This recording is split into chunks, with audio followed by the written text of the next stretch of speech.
I think that there's just another cycle. I think all music that's popular goes in an ebb and a flow, and it's particularly interesting in today's world with the social media platforms that can sometimes dictate the trend.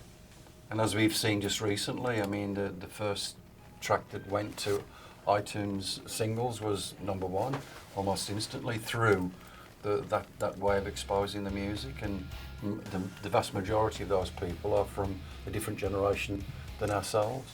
So that's just another example of us reaching still across the board for people from all walks of life. I think if you stick with it and believe in yourself and live long enough, it comes around again. You know, Yeah. in our case, it's come around again. It's a bit like getting a royal flush. I doubt whether we'll get two shots at it. Well, Priest were always that sort of band as well during the 90s that held on to that. They were always flying the flag for metal. They never shied away from it. And as a fan, as you know, when a band sends out that message, it transpires today. Going quietly, I just don't do. You know, and it goes right through into the rebellion of early youth, standing up for what you believe in.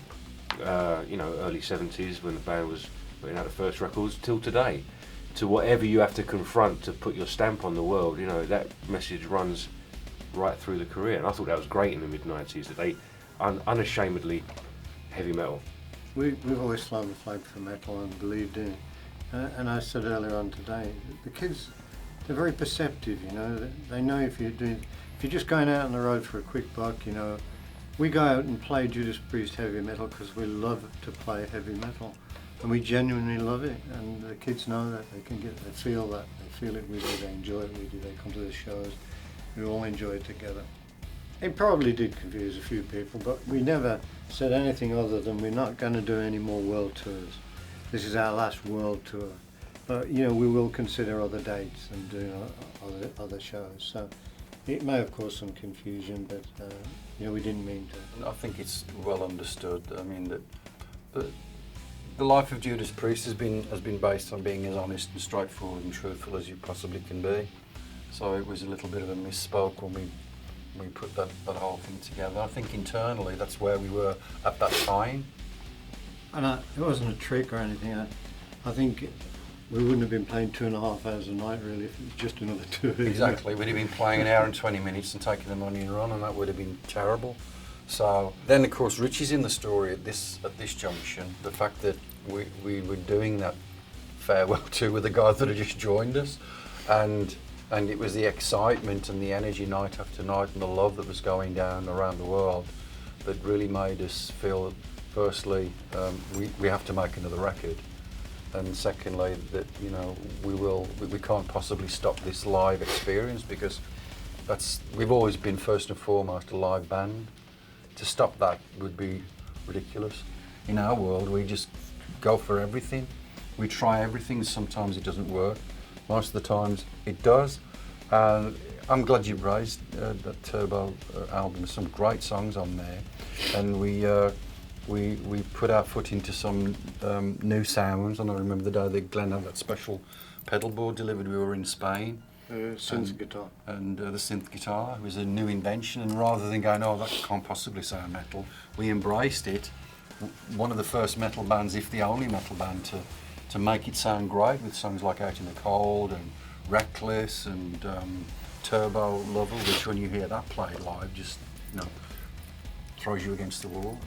But because of that belief, we've never let any kind of rules or restrictions in metal, if there are any. But I know what you're saying. If you're a death metal band, you're literally boxed. That's all you can be. But the great adventures that we've been having over the decades with Priest is that we'll try absolutely everything. It was just surreal, because you're at the reading and suddenly Bart Simpson starts talking, Bart's there, and then Homer's over there. You're reading the script and you know your head's like going to blow up. But I think we appreciate it again, like we did in American Idol. If there's any way we can still keep pushing the message of metal and pushing the name of Judas Priest, we'll do that. And The Simpsons is the longest running, most successful, largest audience ever in an animated series.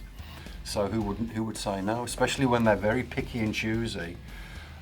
Simpsons is such a strong brand. Any band or artist that has been on The Simpsons is equally strong in signature and brand and uniqueness. So it was quite an honour to be on that show.